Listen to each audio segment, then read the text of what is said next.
মোদির হাতে এখন আর বাংলার গদি নাই। মোদি হাসিনাকে গদিতে বসাতে পারবে না। অতএব মোদির কোল থেকে নামুন, বাংলায় ফিরে আসুন। আপনার জন্য গণহত্যার বিচার অপেক্ষা করছে। আমি এই অন্তর্বর্তীকালীন সরকারকে অনুরোধ জানাতে চাই, ওই লগি বৈঠা গণহত্যা, পিলখানা গণহত্যা, শাপলা চত্বর গণহত্যা এবং 24-এর গণহত্যার দায়ে অবিলম্বে ফ্যাসিস্ট শেখ হাসিনার বিচার শুরু করুন এবং বাংলার মাটিতে জনগণের আদালতে বিচারের মাধ্যমে শেখ হাসিনার ফাঁসি সর্বোচ্চ রায় নিশ্চিত।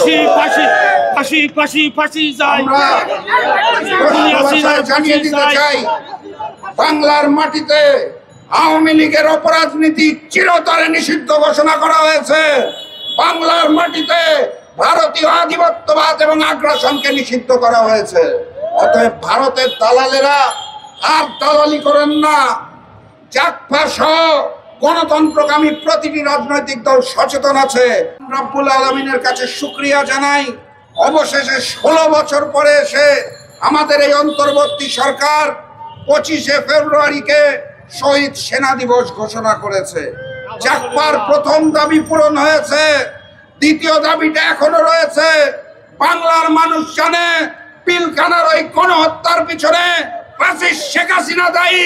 অতএব শেখ হাসিনাকে পিলখানা গণহত্যার দায়ে বিচার করতে হবে এবং ফাঁসি কাস্টে ঝুলাতে হবে। সংগ্রামী সাথী এবং বন্ধুগণ, অগাস্ট মাসের 5 তারিখে ফ্যাসিস্ট শেখ হাসিনা বাংলার মসনদ থেকে পালিয়ে ওই ভারতে মোদির কাছে গিয়েছেন।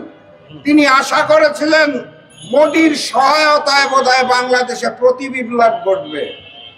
আওয়ামী লীগ আশা করেছিল 2014, 18 কিংবা 24-এ যেভাবে শেখ হাসিনাকে ক্ষমতায় নিয়ে এসেছিল ভারত, সেভাবে করে নরেন্দ্র মোদী বোধহয় আবারও কোনো মেকানিজম করে বাংলাদেশের মাটিতে শেখ হাসিনাকে মসনদে আনবেন।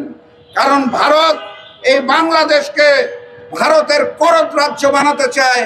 সেই আশায় শেখ হাসিনা গিয়েছিলেন ভারতে। ভাগ্যের নির্মম পরিহাস, শেখ হাসিনা এবং আওয়ামী লীগ বুঝতে পারে নাই অগাস্ট মাসের 5 তারিখে বাংলার জমিনে আওয়ামী লীগ এবং ভারতীয় আধিপত্যবাদের কবর রচিত হয়েছে। অতএব ওই মোদির আশা করে লাভ নাই।